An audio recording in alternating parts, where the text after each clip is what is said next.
आप लोगों को एक टॉपिक रिवाइज करना पड़ेगा केमिकल बॉन्डिंग का। उसका नाम है लैक्टेस एनर्जी।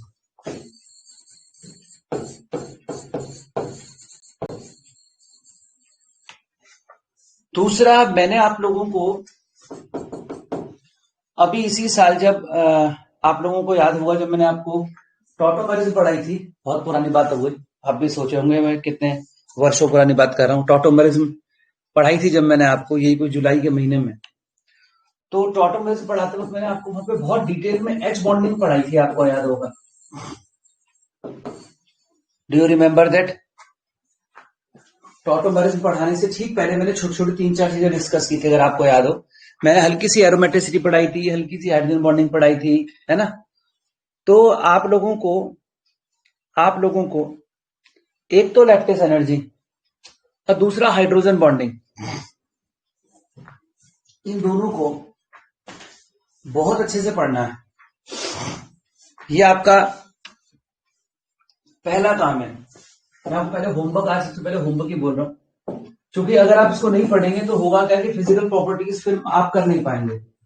आप ये सोचिए ना कि मैंने जब इतनी केमिस्ट्री आपको इतनी भयंकर ऑर्गेनिक पढ़ाई है, इतना कुछ पढ़ाया है आप लोगों को ऑर्गेनिक में, और कितना डिटेल में पढ़ाया है ये।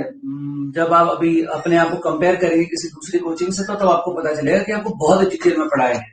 आप में से कुछ एक बच्चे ऐसे जो आकाश में या फिर वगैरह में या विद्या मंदिर क्लासेस में पढ़ रहे हैं, कंपेयर करेंगे तो पता चल जाएगा कि बहुत सारी बातें बताई गई हैं अन्य कोचिंगों से, बहुत बहुत बहुत ज्यादा। पहले मैंने आपको बोल दिया था, और इसी वजह से मैंने आपसे ये भी कहा था कि आपका सिलेबस खत्म करने में मुझे 25 दिसंबर हो जाएगा, जो कि मैं इंटेंशनली नहीं कर रहा हूं। वो इस वजह से हुआ क्योंकि हम कंटेंट बहुत ज्यादा पढ़ रहे हैं। तो हमने अगर अभी तक फिजिकल प्रॉपर्टीज नहीं पढ़ी, बॉइलिंग पॉइंट, मेल्टिंग पॉइंट, ये सब चीजें, तो उसका मतलब जरूर हम कुछ बहुत डिटेल में कुछ बहुत बड़ी बातें शायद यहाँ करना चाहते होंगे, तभी हमने नहीं पढ़ा। आप समझ रहे हैं बात को समझ रहे हैं आप?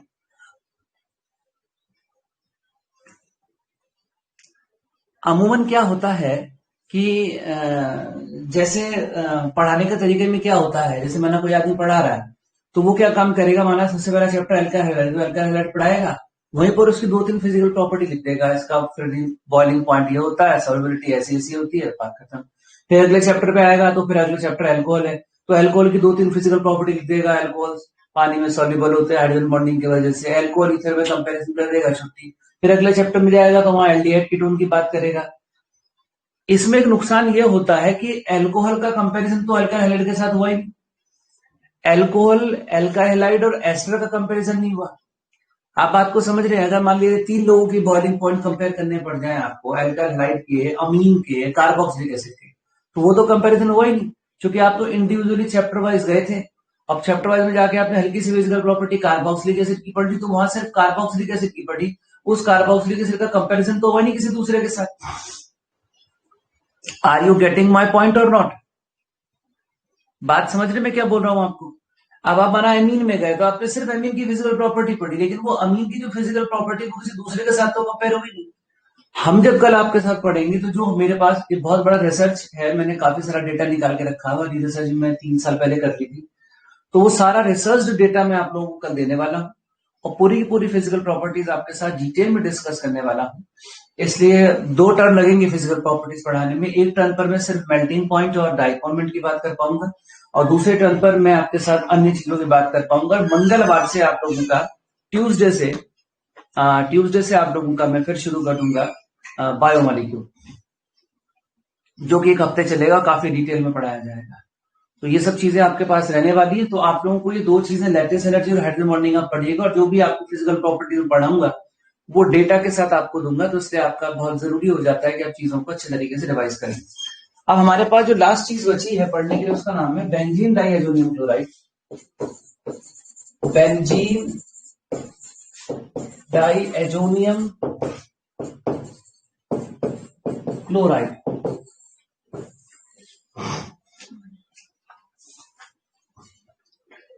कल जो क्वेश्चन मैंने आपको मैट्रिक्स वगैरह दिया था, बन गया था सब? हाँ, कल जो क्वेश्चन वगैरह मैंने आपको दिए थे, मैट्रिक्स के दिए थे कुछ, और 2 मैंने हॉर्निंग और एक्सरसाइज भी दिया था आपको, आप लोगों से बन गया था वो? हाँ, रिप्लाई नहीं कर रहे हो आप लोग। बन गया था आप लोगों से वो क्वेश्चन सारे?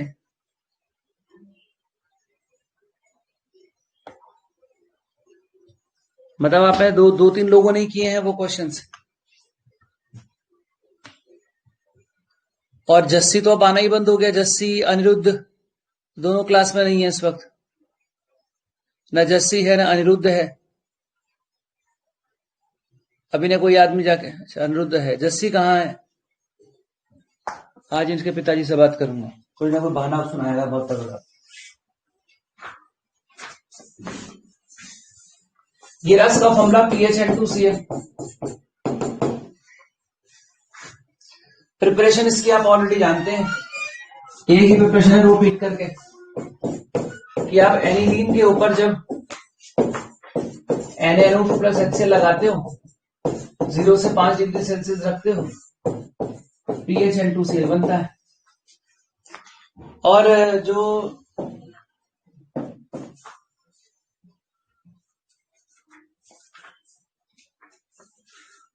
ये जो PHN2Cl यहां पे बन रहा है, इसके लिए एनसीईआरटी यहां पर 273 से 278 केल्विन लिखेगी, कहीं आप पहचान ना पाओ वहां पर। वो मैंने जानबूझ करके डिग्री सेल्सियस में याद करवा रखा क्योंकि याद करना आसान होता है केल्विन में। आपको ये पता है कि अगर आप इसमें टेम्परेचर ये रहा NaNO2 प्लस HCl और इसमें अगर आप टेम्परेचर जो है वो ग्रेटर देन 8 डिग्री सेल्सियस रख दें तो फिर PHOH बनता है। ये बातें शायद हमारी पहले भी हो रखी हैं कि जो एरोमेटिक डाइजोनियम सॉल्ट है RNH2, आप जब इसमें NaNO2 प्लस HCl डालते हो तो यहाँ पर RN2 प्लस बनता है, पर ये अनस्टेबल होता है। ये बातें हो रखी हैं और यहाँ से नाइट्रोजन गैस आराम से निकल करके R प्लस बनाता है और फिर इस R प्लस से तीन चीजें यहाँ पर बनती थी। पानी का अटैक हो जाए तो यहाँ पर एल्कोहल जो कि इसका मेन प्रोडक्ट बनता था, और अगर हेलोजन अटैक कर दे Cl नेगेटिव तो RCl बाय प्रोडक्ट में मिलता था, बाय प्रोडक्ट।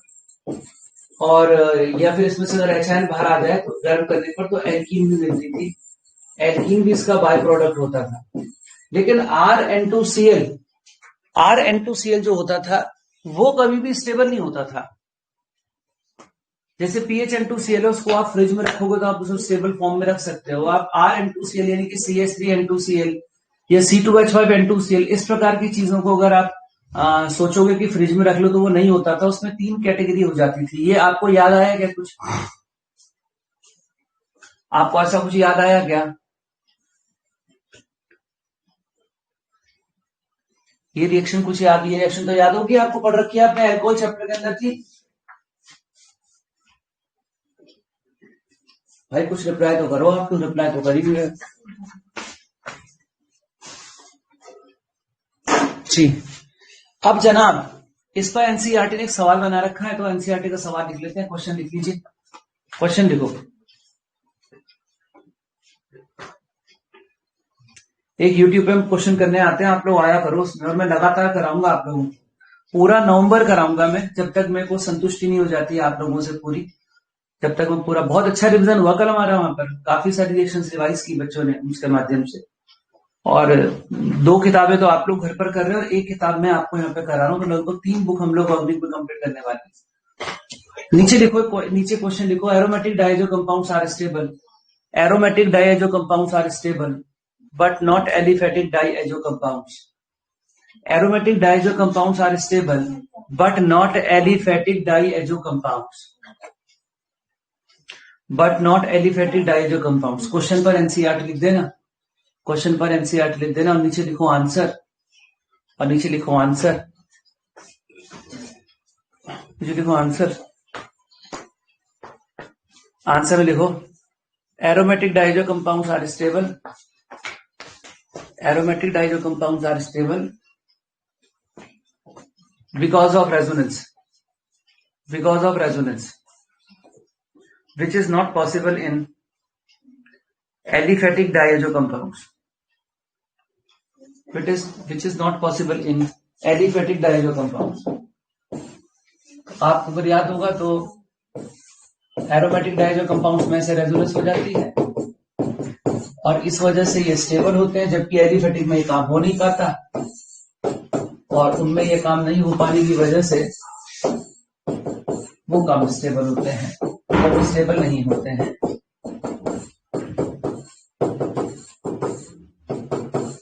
ऐसे कैसे रेजोनेंस हो जाएगी यहाँ?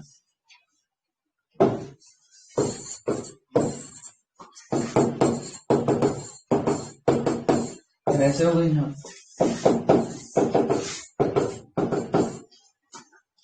तो एरोमेटिक डाइजो कंपाउंड्स तो इसलिए स्टेबल होते हैं।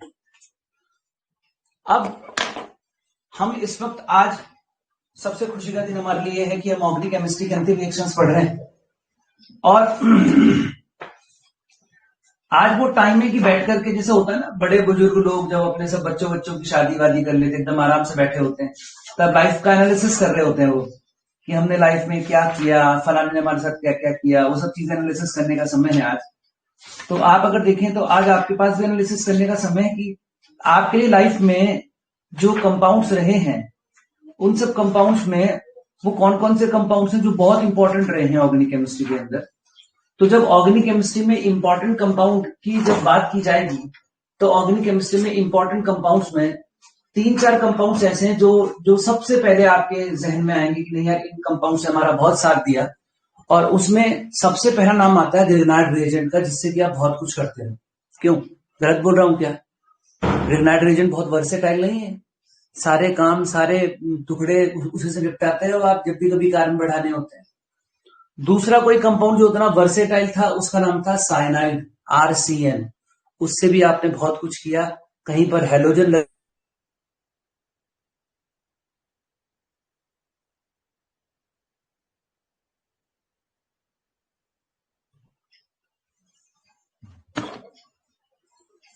दूसरा जो जरूरी कंपाउंड है, आप मुझे सुन पा रहे हैं? आप मुझे सुन पा रहे हैं? बीच में नेटवर्क चला गया था जी। तो दूसरा जो जरूरी कंपाउंड है उसका नाम है साइनाइड। ये भी बहुत इंटरेस्टिंग कंपाउंड है। CN कहीं पर हो तो CN को उठा करके उसमें बहुत कुछ कर सकते हैं अपन। उसमें डाइबल H है, उसमें उसमें लाहा लगा सकते हैं, उसमें H2 निकिल लगा सकते हैं। साइनाइड के ऊपर H2O2 OH पार्शियल हाइड्रोलिसिस कर सकते हैं, H3O पॉजिटिव करके फुल हाइड्रोलिसिस कर सकते हैं। वहां पर काफी सारे काम थे। तीसरा जो कंपाउंड है जो आपको बहुत कुछ बना के देता है, उसका नाम BDC है।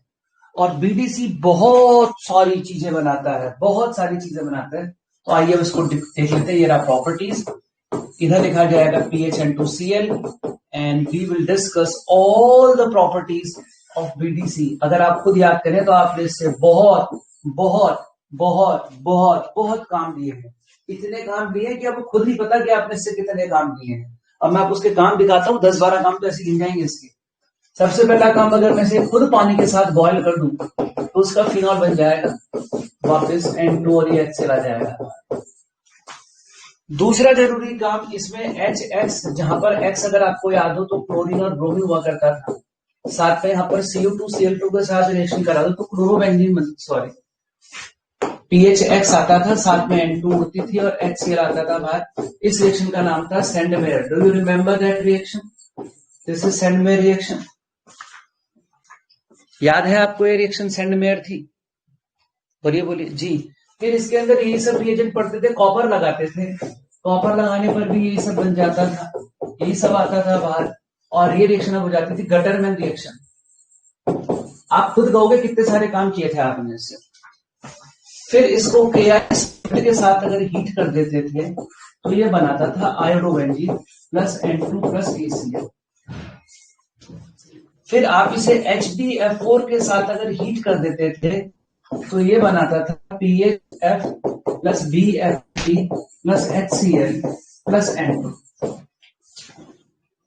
यहां पर बड़ा इंटरेस्टिंग सीन है। अगर आप इसे HbF4 के साथ हीट नहीं करते, सिर्फ HbF4 यूज करते हैं, तो बनता है PHN2 प्लस और BF4 नेगेटिव।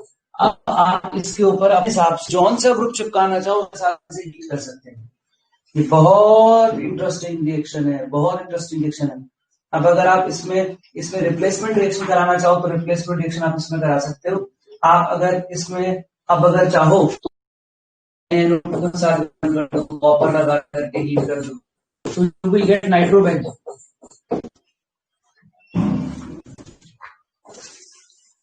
दोनों रिएक्शंस हैं तो आपको देखना पड़ेगा क्या कर रखा है उन्होंने। अब यहां पर एक जो चीज बहुत इंटरेस्टिंग है उसको पहले सुना जाए, वो ये कि आपको अगर एनिलीन से नाइट्रोबेंजीन बनानी है अपने सिलेबस के अकॉर्डिंग है।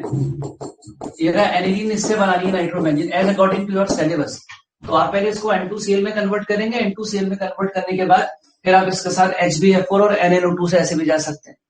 और मैंने आपको उसका डायरेक्ट तरीका बता रखा, आप इस पर H2SO5 लगा सकते हो, उससे भी जा सकते हो H2SO5 से।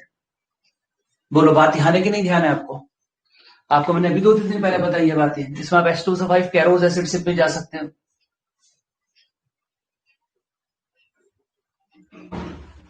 ठीक है, तो मैं एनसीईआरटी से बाहर नहीं जा रहा हूं, सब रिएक्शंस एनसीईआरटी में ही लिखी हुई है, बहुत खूबसूरत रिएक्शंस है। और क्या क्या होता था, और होती थी कपलिंग रिएक्शन। अगर मैं इसको फिनॉल के साथ पायरिडिन लगा देता था तो आपको याद होगा यहाँ पर कलर आता था, ये एक्चुअली इलेक्ट्रोफाइल और ये ऑर्थो पैरा डायरेक्टिंग ग्रुप है, तो उसके पैरा पे जोड़ देते थे आप, ये रहा OH, इसके पैरा पे जोड़ देते थे N2 और ऐसे करके फिर ये ऑर्थो पैरा डायरेक्टिंग है, ये इलेक्ट्रोफाइल है इसके अंदर, ये इलेक्ट्रॉन इसके पैरा पे जुड़ जाता था।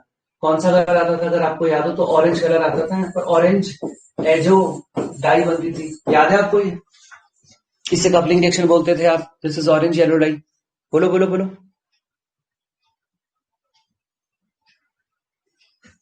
एनिलीन के साथ येलो कलर आता था, यही रिएक्शन एनिलीन में करा दीजिए PHNH2, वही पायरिडीन या NaOH के साथ करा दीजिए, तो NH2 ये रहा, ये ऑर्थो पैरा डायरेक्टिव ग्रुप है, तो उतना बड़ा इलेक्ट्रॉन इसके पैरा पे जोड़ देते थे NH ऐसे करके, यहाँ पर बनती थी येलो एजोडाई, येलो एजोडाई बनती थी। क्या नाम होता था इसका? तो पैरा अमीनो एजोबेंजीन। और क्या हो सकता है इसमें? बड़ी इंटरेस्टिंग रिएक्शन है, आप इसमें KCN लगा दो CO2CN2 के साथ, तो आप यहाँ पर इसके ऊपर साइनो यानी कि बेंजोनाइट्राइल मिल जाएगा। अब दो बड़ी इंटरेस्टिंग रिएक्शंस हैं, वो मैं अलग से लिख रहा हूं यहाँ पर, है इसी की। आप अगर BDC को बेंजीन में कन्वर्ट करना चाहते हो तो आप BDC को H3PO2 के साथ पानी मिला करके बॉयल कर दीजिए। एनसीईआरटी में लिखी रिएक्शन से, और रिएक्शंस आर फ्रॉम एनसीईआरटी। एक भी रिएक्शन ऐसी जो मैं एक्स्ट्रा लिखवा रहा हूँ आपको। तो यहाँ पर बेंजीन बनता है C6H6, N2 आता है बाहर, HCl आता है बाहर, और H3PO3 बनता है। या आप अगर इसको बेंजीन में कन्वर्ट करना चाहते हो तो आप इसको शराब पिला दीजिए, थोड़ा सा शराब डाल दीजिए इसके अंदर, CH3CH2OH उठा के फूंक दीजिए इसको, तो यहाँ पर HCl आ जाएगा बाहर, यहाँ पर N2 आ जाएगा बाहर, और साथ में बन जाएगी C6H6 और साथ में बनेगा CH3CHO।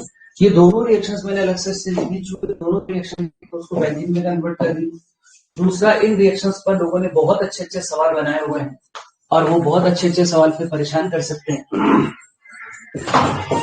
तो आपको सारी की सारी बातें यहाँ पर याद होनी चाहिए। तो मैंने आपके सामने BDC की सभी रिएक्शंस लिखी है, अब मैंने लिख तो दी BDC की सब रिएक्शंस। अब फायदा तब है जब भी आपको याद हो, और अगर आपको याद नहीं होंगी तो सब बेकार हो जाएगा, सब बेकार हो जाएगा अगर आपको याद नहीं हुई।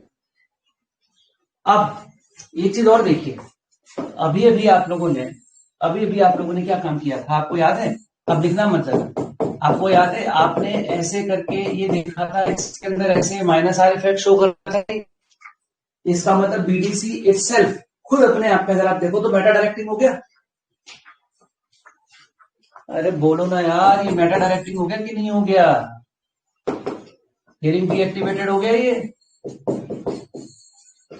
इसका मतलब एक कैसा डायरेक्टिंग ग्रुप हो गया, मेटा डायरेक्टिंग हो गया। क्यों? तो अगर आपको, पहले मेरी पूरी बात सुन रहे फिर आप मेरे साथ ढेर सारे सवाल करोगे, रिएक्शन सब खत्म हो गई। अगर आपको, जैसे माना मैंने एनिलीन पे कल ऑर्थो पैरा पे रिएक्शन कराई, तो आप क्या करते थे? आप एनिलीन पे पहले प्रोटेक्शन करते थे NH2 का, CH3COCl से ऐसे बनाते थे। जस्सी जी अब आए हैं, इनको अभी बुलाया गया है। जस्सी बेटा आप गायब थे क्लास में, आपको भी अनिरुद्ध ने फोन करके बुलाया है, जब मैं उस वक्त अटेंडेंस ले रहा था तो आप थे नहीं, तुम कई दिन से गायब हो, तुम कल भी गायब थे, तुम रोज यहाँ पर मतलब गायब हो जाते हो।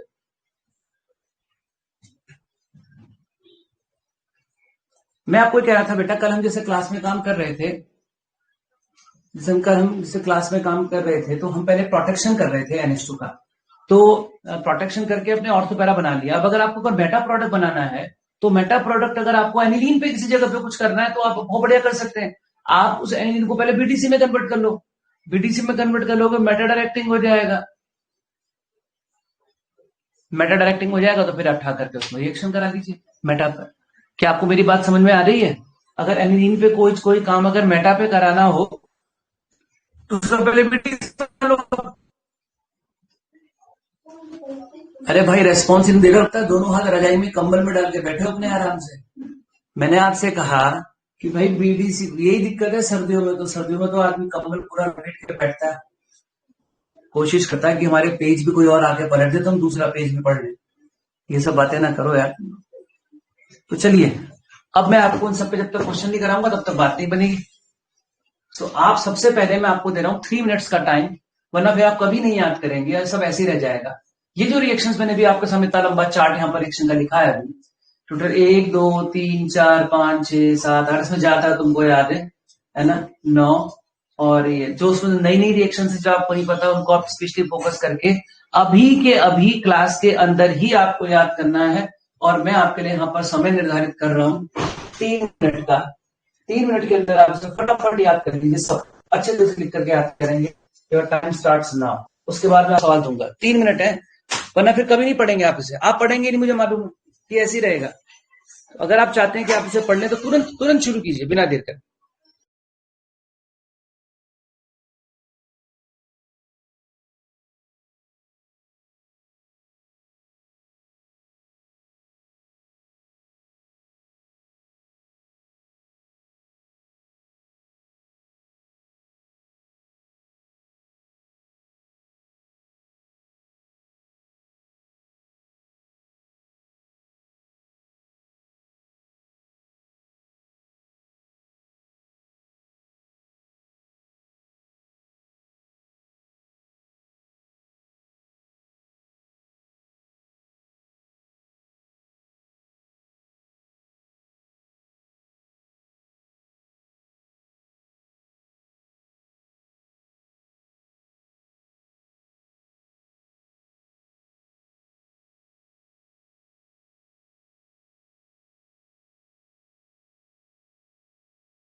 हो गया यार,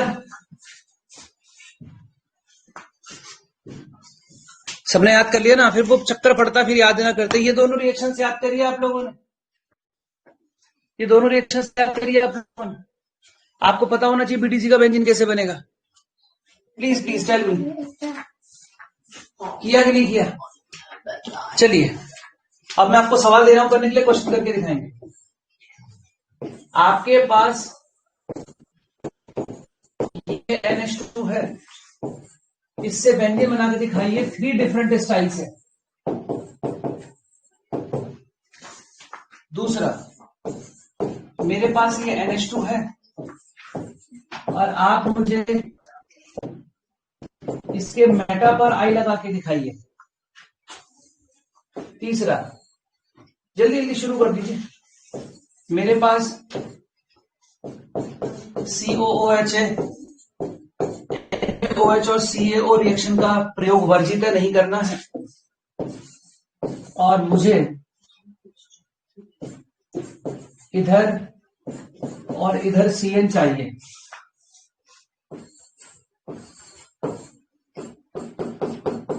इधर यहां पर NH2 है और मुझे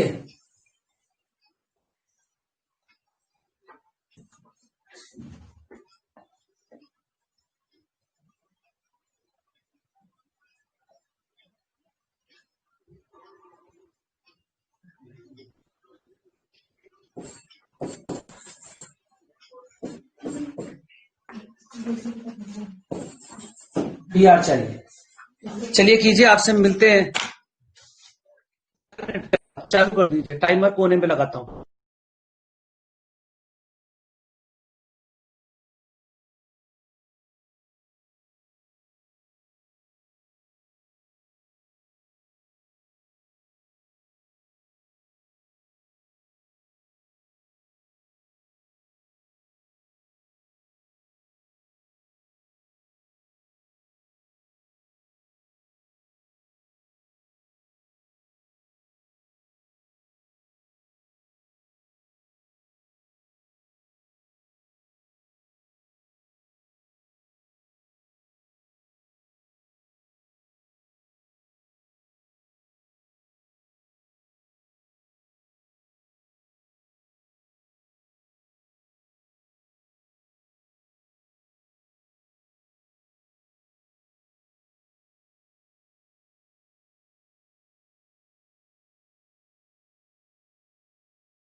क्या आप लोगों ने कर लिए?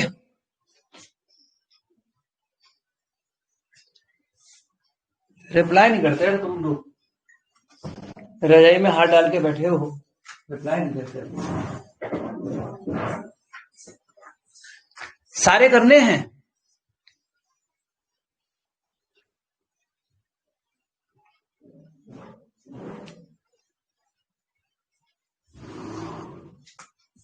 बोलिए।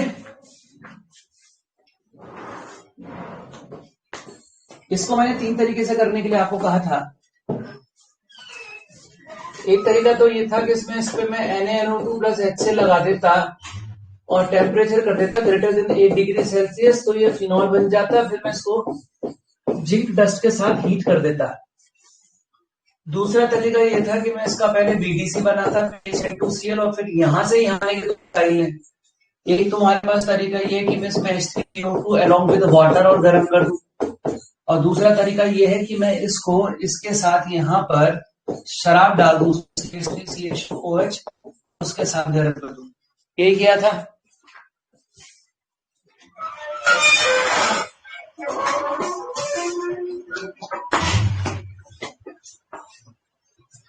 हाँ ठीक है, बहुत कुछ, अभी तो बहुत कुछ हो सकता था। मैं तो अभी फिलहाल ठीक है सक्षम, बहुत अभी तो बहुत सारी संभावनाएं थी। अभी तो मेरे पास जो रिएक्शंस यहाँ पर मौजूद थी, मैं तो उन रिएक्शंस को बता रहा था कि कैसे इस्तेमाल करेंगे।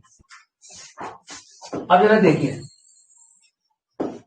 इस जगह पर ये दिया था मैंने आपको, तो पहले आप इसका BDC बना लेते हैं, और BDC बनाने के बाद आप यहाँ पर एक नाइट्रेशन कराइए, क्योंकि खुद अपने आप में मेटा डायरेक्टिंग ग्रुप हो गया।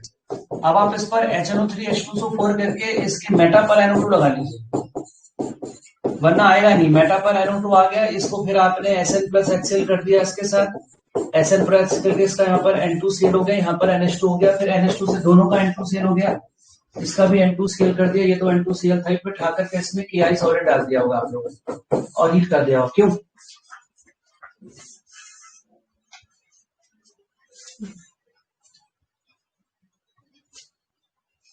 ये किया आप लोगों ने। आपको तरीका नहीं था, मेटा पे लाना था।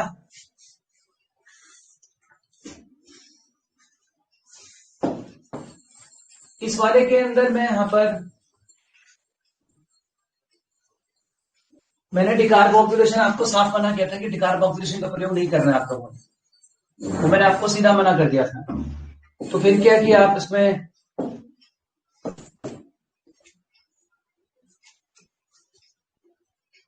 और ऑर्थो पे लगाना था, तो आप इसमें N3H और H2SO4 कर लेते, या अपने सिलेबस के अकॉर्डिंग आपको मालूम है क्या करना होता है। सब चलेंगे, सक्षम गंभीर सब चलेंगे। इधर यहाँ पर इधर हमारे पास NH2 आ गया, इसके बाद आपको बता रखा, फिर आप इसका कल से कल सिखाया था। Cl तो बाद में लगा ही लेंगे, हमको पहले इसका प्रोटेक्शन करना होगा। CH3COCl से प्रोटेक्शन करते हुए आए, इस जगह पर वही यहाँ पर NHCOCH3, दिस इज एसिटाइलिलाइट। फिर NHCOCH3 पर फिर आपने यहाँ पर नाइट्रेशन करा दिया, HNO3H2SO4। HNO3H2SO4 लगाने के बाद इधर आपके पास NHCOCH3 आ गया, इधर आपके पास आ गया यहाँ पर NO2, फिर इसको हाइड्रोजन से हटा दिया, इससे हटा करके यहाँ पर आ गया NH2, इधर NO2, फिर आपने इसको ठीक कर लिया, इसको ठीक कर लिया Sn प्लस HCl से, दोनों जगहों पर यहाँ पर इधर आ गया NH2 फिर इस NH2 को Cl पर आप ले आए होंगे। पहले आपने इसको N2Cl में कन्वर्ट किया होगा, और फिर N2Cl से पहले आपने इसको N2Cl में कन्वर्ट किया होगा, और फिर N2Cl से फिर आप इसके ऊपर लगा सकते थे N2Cl के ऊपर CuCN2, और साथ में KCl उससे पहुंच जाते हैं। क्यों ऐसे कुछ किया क्या? या एक चीज और कर सकते थे आप, एक चीज और कर सकते थे आप,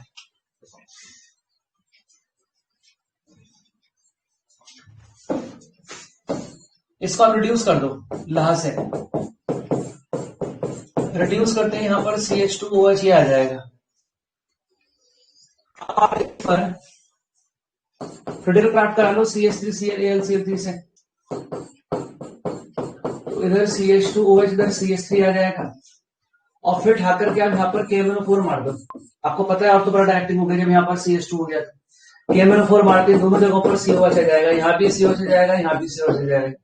अब COOH का CN कैसे बनाना है आपको मालूम है? पहले मैं इसको अमोनिया के साथ हीट करूंगा तो अमाइड बनेगा, और उसके बाद इस पर P4O10 लगा के गर्म कर दूं तब भी बना सकता हूँ। क्या आप किसी ने इस तरह से बनाया क्या? ये हो सकता है कि नहीं हो सकता? आपको समझ में आया क्या किया गया? साइनाइड पर आने के लिए तो एमाइड के डिहाइड्रेशन से भी आते थे। एमाइड पे आप P4O10 लगा दो, एमाइड पर P4O10 लगा करके बनाते थे आप लोग। Do you remember that? अब वो आपके ऊपर है कितने वर्सेटाइल हैं आप, कितनी अपनी कॉपी की लिखी हुई रिएक्शंस को कितना ज्यादा यूज करते हैं। ये मैं आपको बार बार बोल चुका हूं, इसका और कोई तरीका नहीं है। तरीका एक ही है कि एक कन्वर्जन हमने सोच लिया और नहाते समय कर लिया। इतना तो अपन कर ही सकते हैं, नहाते नहाते कन्वर्जन कर लिया, कुछ भी सोच लिया। बेंजीन के ऊपर Cl ले लिया और उसके ऊपर चलो सोचो आज अब इसके ऊपर N2Cl लगाएंगे। तो हम कुछ भी इस प्रकार की कोई ना कोई चीज हमें करनी पड़ेगी। हमारी कॉपी की लिखी हुई रिएक्शंस तभी हमारे जहन में रह सकती हैं जब हम उन रिएक्शंस को रोटेशन के साथ लगातार यूज करते रहेंगे। दिन भर में एक कन्वर्जन कम करना आप लोगों को। अपने कॉपी की रिएक्शन जो है उन रिएक्शंस को अपना पे सोचिए कि आप पिछले लगभग 4 महीने पूरे खत्म होने को आए हैं। 4 महीने से ऑर्गेनिक में सरोबार है आप। 4 महीने से आप ऑर्गेनिक रिएक्शंस लगातार पढ़ रहे हैं, 4 महीने से एक ही काम कर रहे हैं। और अभी मैं जब इसको खत्म करके 4 दिन अगर रोक दूंगा ना अगर, तो 5वें दिन आपको याद नहीं आना रिएक्शन कौन सी थी।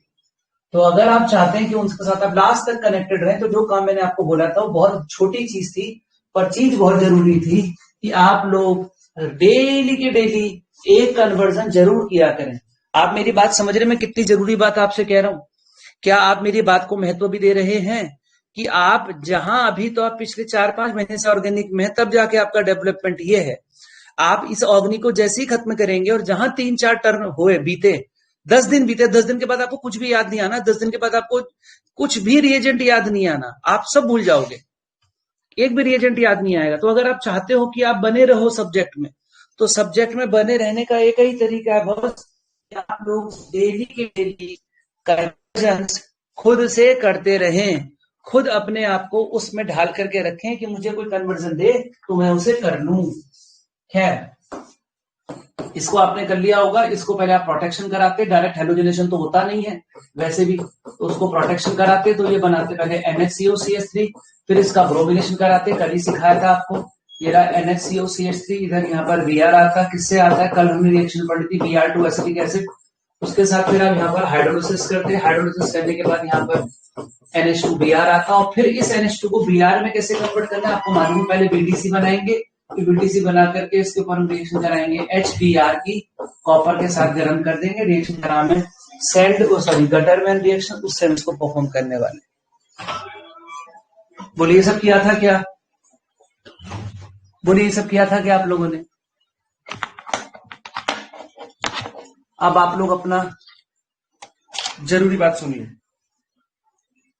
मैं आप लोगों को, आप लोग भले ही ना आते हो, लेकिन मैं आप लोगों को 2 बार पढ़ाता हूं। एक बार सवेरे पढ़ाता हूं और एक बार 9 बजे भी आधे घंटे के लिए आता हूं सवाल कराने के लिए। तो मैं 2 बार आपके पास आता हूं आपको सेवाएं देने के लिए, ताकि आप लोग कनेक्टेड रहें। पूरे नवंबर के महीने मेरा आपसे प्रॉमिस है।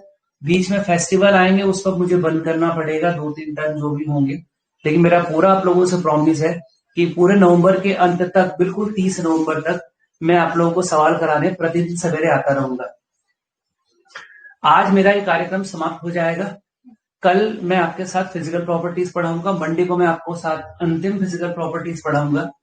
और मैंने आप लोगों का टेस्ट बना दिया है। टेस्ट के अंदर मैंने वो सभी चीजें डाली हैं जो मैंने अभी आपके साथ हाल फिलहाल में डिस्कस की हैं।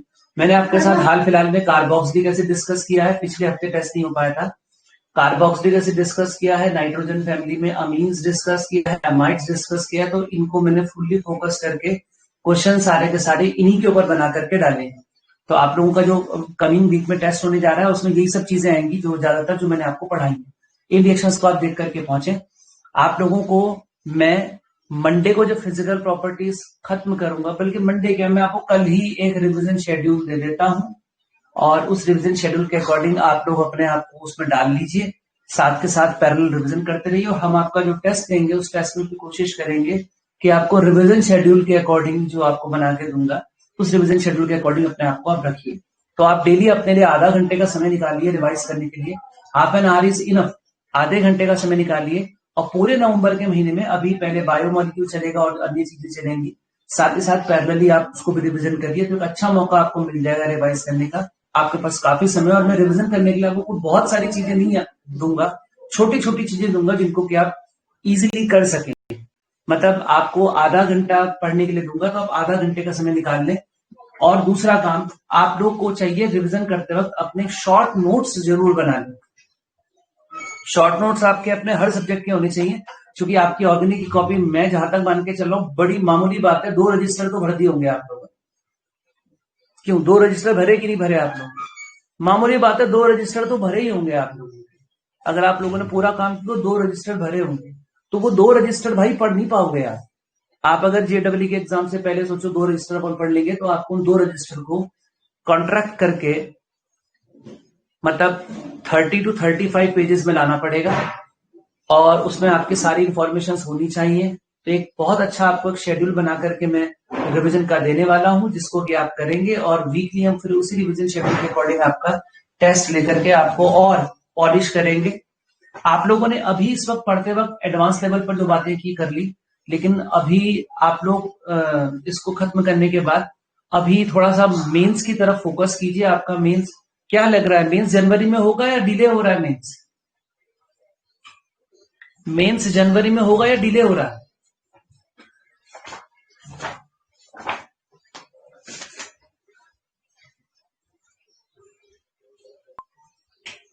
तो अगर जनवरी में मेंस है तो इसके बाद अब आप लोग, चूंकि एडवांस लेवल पे जो आपने सीखना था, पढ़ना था, तो वो तो हमने आपको सब पढ़ा दिया। इस वक्त आप जब अब रिवीजन करेंगे, चीजें तो अपनी कॉपी में सब कुछ लिखेंगे, लेकिन अपने आप को मेंस पर फोकस रखते हुए थोड़ा सा अपनी तैयारी करिए, क्योंकि मेंस खराब नहीं होना चाहिए। मेंस अगर अच्छा हो गया तो सब कुछ अच्छा हो गया। तो आप अपने मेंस की प्रिपरेशन को और थोड़ा सा मतलब शाइन करिए उस पर, और बहुत पॉलिश करते हुए अपनी पढ़ाई को अंजाम दीजिए। अब मैं आपको स्टार्टिंग में कुछ होमवर्क के क्वेश्चंस दिए, स्टार्टिंग में कुछ होमवर्क दिया था। अब एनसीईआरटी के जो क्वेश्चंस आपने करने उनके नंबर नोट कर लीजिए।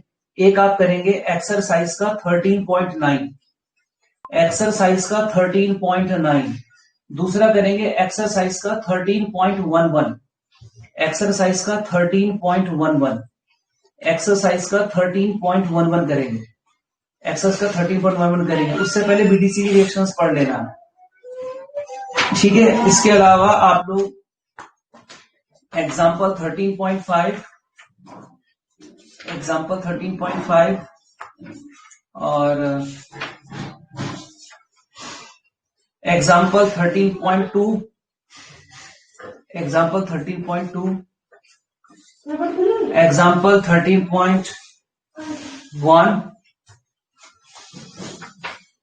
एग्जाम्पल 13.1 ये करेंगे। तो ये सारा का सारा आपका होमवर्क रहेगा, और पूरी तरह से अच्छे तरीके से आप लोग प्रिपरेशन करिए, शानदार तरीके से पढ़िए, ठीक है। और जो डाउट हो, अब मेरी तबीयत ठीक हो गई है, अब आप लोग अपने डाउट मुझे भेज सकते हैं। भेज रहे हैं बच्चे तो, खैर तबीयत खराब नहीं भेजते रहे, पर अब मैं ठीक हूं, आप लोग मुझे क्वेश्चंस भेजना चाहें तो भेज सकते हैं।